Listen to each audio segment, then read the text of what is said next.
say that was a game plan. I think that, we go into every game trying to take what teams give us.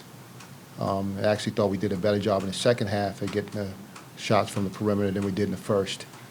We figured out that driving it and having them collapse and kicking the ball out was good for us. And as I said, I thought we did a better job of that in the second half.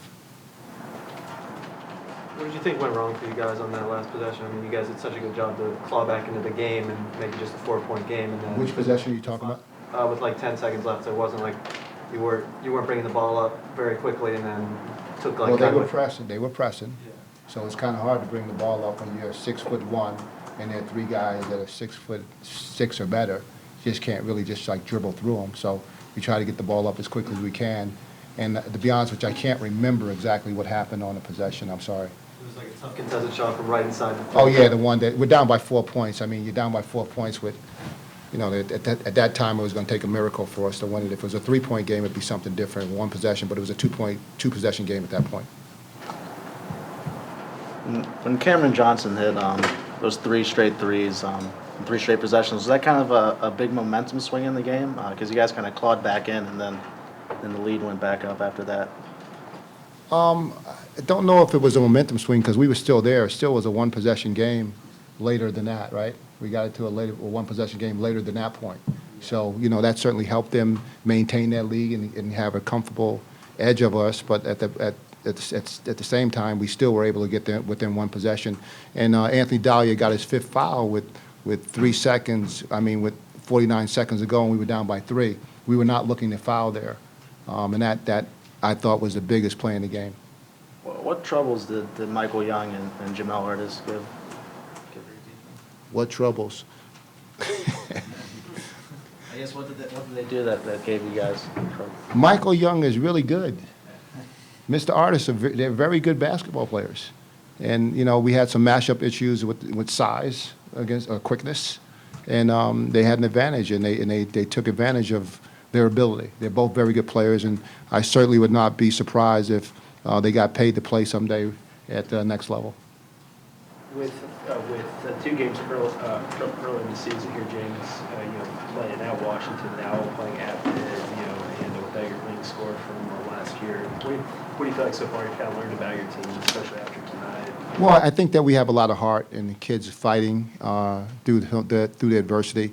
As you've mentioned, we don't have our 4th general and a Player of the Year candidate, Makai Mason, but I think that guys have stepped up. Alex Copeland has done a really nice job for us coming off the bench and scoring for us at a great pace.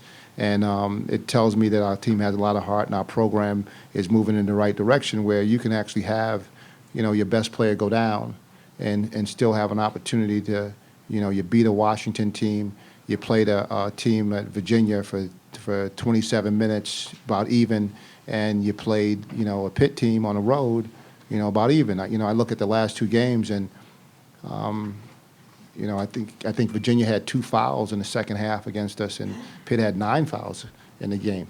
I mean, so when you're playing on the road, those things happen. So about my team, I think we got a lot of heart, a lot of grit, and I look forward to seeing how we continue to improve as the season goes along.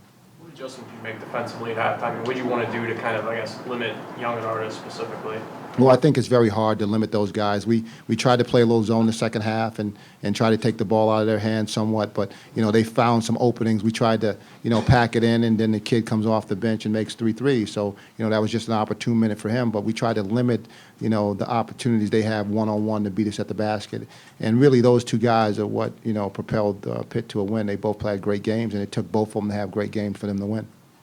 You talked about their size, but did you expect to match them in physicality on the boards the way you guys did today? Well, I expect to match everybody on the board. We led the nation in rebounding last year. So that's kind of who we are. We got a higher percentage of offensive and defensive rebounds than every team in the country last year. So that's kind of our trademark. We're down also one of our freshmen who I expect to be, amongst our leading rebounders. So I was unhappy with our rebounding effort tonight, to be honest with you. We got out-rebounded again by 1, although we got out-rebounded. That's not something that sits well with me in our program and something we have to do better at. Pitt only got 7 offensive rebounds, but it seemed like they scored on every one of them. Now, that's what it felt like to me. How does Oni fit into that kind of rebounding and embrace that as a freshman? Well, he's a tremendous athlete and a great rebounder, and it's something that we've asked. Like, before the game, I asked our guards to go out and rebound the ball. You know, our post guys have got to do a good job because they're not as athletic as some of the guys that they played against, so they have to hold ground, and the other guys have got to go get it. You know, it's hard for them to hold the guy off that's bigger and stronger than they are and go get the rebound at the same time. So a guy like me, a guy like Trey Fields, Alice Copeland, Anthony Dahlia, they have to get their lion's share of rebounds if we're going to be any good.